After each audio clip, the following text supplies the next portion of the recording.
2024년 5월 31일 금요일 경제뉴스 매일 브리핑을 시작하겠습니다. 서울중앙지법 민사합의 50부는 30일 민희진 대표가 하이브를 상대로 낸 의결권 행사 금지 가처분 신청을 인용했다. 재판부는 하이브가 주장하는 민 대표 해임 사유 또는 사임 사유가 충분히 소명되지 않았다며 민 대표 행위가 하이브에 대한 배신적 행위가 될 수는 있겠지만 어도어에 대한 배임 행위가 된다고 하기는 어렵다고 봤다. 이와 관련 하이브 측은 30일 공식 입장을 통해 당사는 법원의 판단을 존중해 이번 임시주총에서 사내이사 민희진 해임의 건에 대해 찬성하는 내용으로 의결권을 행사하지 않을 것이라고 밝혔다. 다만 민희진 대표가 어도어를 독립적으로 지배할 수 있는 방법을 모색했던 것은 분명하다고 명시한 만큼 추후 법이 정한 테두리 안에서 후속 절차에 나설 계획이다라고 했다. 하지만 이번 가처분 판단은 민 대표에만 해당돼 민희진 대표를 제외한 어도어 이사 2명은 해임되고 하이브 측 인사로 교체될 전망이다. 다음 뉴스. 최태원 SK그룹 회장과 노소영 아트센터 납이 관장의 이혼 소송 항소심 결과로 SK그룹도 초비상 상황에 놓였다. 1심 재판부가 제3분할 대상이 아니라고 봤던 최 회장의 SK주 주식에 대해 2심 재판부가 분할 대상으로 인정, 1심 판결을 뒤집으면서 자칫 SK그룹 지배구조 자체가 흔들릴 수도 있는 상황에 직면했기 때문이다.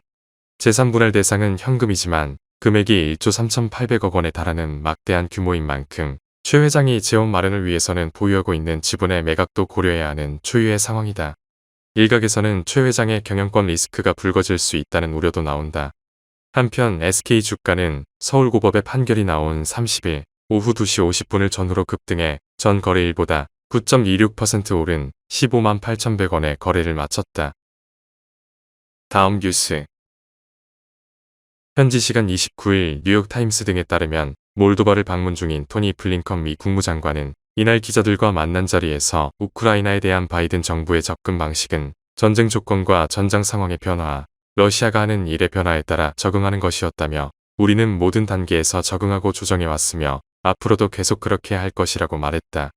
블링컨 장관은 특히 적응 및 조정이 우크라이나가 미국 무기로 러시아를 공격하는 것을 지지할 수 있다는 의미인지 묻는 질문에 정확히 그렇다고 답했다.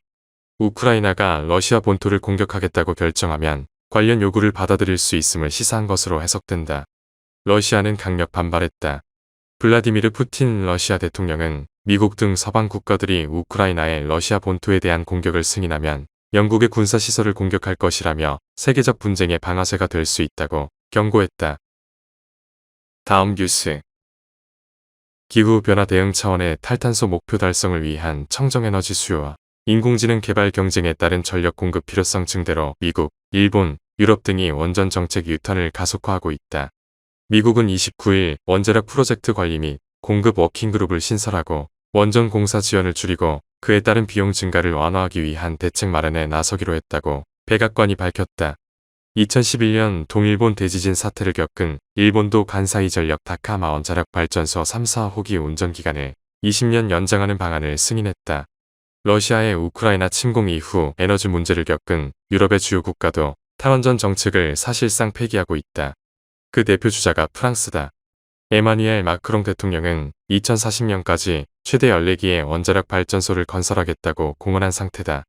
원전에 대한 유럽 내 분위기 전환으로 지난 3월에는 처음으로 원자력 정상회의가 유럽에서 개최됐다. 우르줄라 폰데어 라이엔 EU 집행위원장은 당시 연설에서 원전의 안전한 가동을 연장하는 것은 청정에너지원을 대규모로 확보하기 위한 가장 저렴한 방법이라고 강조했다. 다음 뉴스. 중국 전기차 업체 비아디가 미국 뉴욕에서 마이애미까지 2,000km 이상을 쭉 달릴 수 있는 플러그인 하이브리드 차를 내놨다. 비아디는 주유나 충전하지 않고 2,000km 이상 주행할 수 있는 플러그인 하이브리드 세단 2종을 공개했다고 블룸버그 등이 현지 시간 29일 보도했다. 비아디는 전날 저녁 중국에서 온라인으로 생중계한 행사에서 이번에 출시한 5세대 하이브리드 기술은 주행거리가 최대 2,500km라고 주장했다. 이는 테슬라 모델 3 주행거리의 3배가 넘는다. 홍콩 증시에서 비아디는 전날 5.3% 뛰었다. 선전 증시에선 8.35% 올랐는데 이는 2021년 9월 이후 하루 최대 상승폭이다. 비아디는 그동안 폭스바겐을 제치고 중국에서 가장 많이 팔리는 브랜드가 됐고 작년 4분기에는 테슬라를 넘어서 세계 최대 전기차 생산업체가 됐다. 다음 뉴스. 미국 3위 에너지 기업 코노코필립스는 현지 시간 29일 마라톤 오일 주식을 자사 주식과 교환하는 방식으로 인수하는 계약을 체결했다고 밝혔다. 인수 가격은 부채 54억 달러를 포함해 총 225억 달러에 달한다. 최근 미국에서는 석유 메이저들의 M&A가 잇따르고 있다. 석유 메이저들의 M&A가 줄을 잇는 이유는 선진국들이 2050년까지 넷제로를 목표로 내세우고 있기 때문이다. 막대한 투자비가 드는 석유 사업은 대형 개발을 통해 수십 년 단위로 자금을 회수하는 구조인데 각국의 탄소 중립 정책으로 기존처럼 실현하기 쉽지 않을 전망이다. 무분별한 사업 확장보다는 내실 다지기에 집중하는 경영 기조로 바뀌면서 각 에너지 기업들이 화석 연료의 대규모 증산을 자제하고 있기 때문이다. 이런 상황에서는 리스크가 큰 신규 프로젝트나 신사업보다는 안정적인 수익을 창출할 수 있는 동종 업계 내 M&A를 선호할 수밖에 없다는 것이다. 다음 뉴스. 현지 시간 29일 블룸버그 통신에 따르면 올해 들어 현재까지 뉴욕 증권거래소에 신규 상장한 기업 가운데 전체 공모금 172억 달러를 기준으로 39%가 해외 기업이었다. 미국 증시의 해외 기업 상장 비중이 40%에 육박하는 것은 10여 년 만에 처음이다. 1위 기업은 버뮤다의 크루즈 업체 바이킹 홀딩스, 2위는 핀란드의 아머스포츠, 3위는 카자흐스탄의 핀테크 업체 카스피로 모두 해외 기업이었다. 이런 추세는 미국 시장이 기업의 주식 가치를 더 높게 인정해주기 때문으로 풀이된다. 미국 증시는 또 특정 기업을 전문적인 시각으로 평가해주는 것으로 알려져 이를 원하는 기업들의 인기가 있다. 다음 뉴스. 현지 시간 29일 블룸버그 통신은 소니 뮤직이 퀸의 음악 저작권 카탈로그를 총 10억 달러에 인수하기 위해 다른 투자자들과 함께 협상에 나섰다고 보도했다. 이번 저작권 거래는 기존의 음악 저작권 거래 중 역대 최대 규모 거래가 될 전망이다. 익명의 소식통에 따르면 음악 카탈로그 외에도 관련 상품의 판매나 다른 사업 기회도 함께 다루는 협상이 진행되고 있지만 아직 최종 합의에 도달한 것은 아니라고 전해졌다.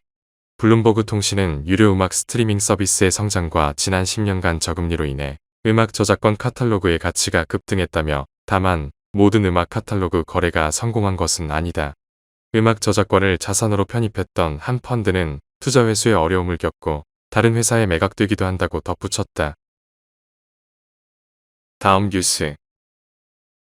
하나은행이 고시한 5월 30일 오후 11시 49분 원달러 환율은 1376원입니다. 시청해주셔서 감사합니다. 더 좋은 영상을 위해 구독, 좋아요 부탁드립니다.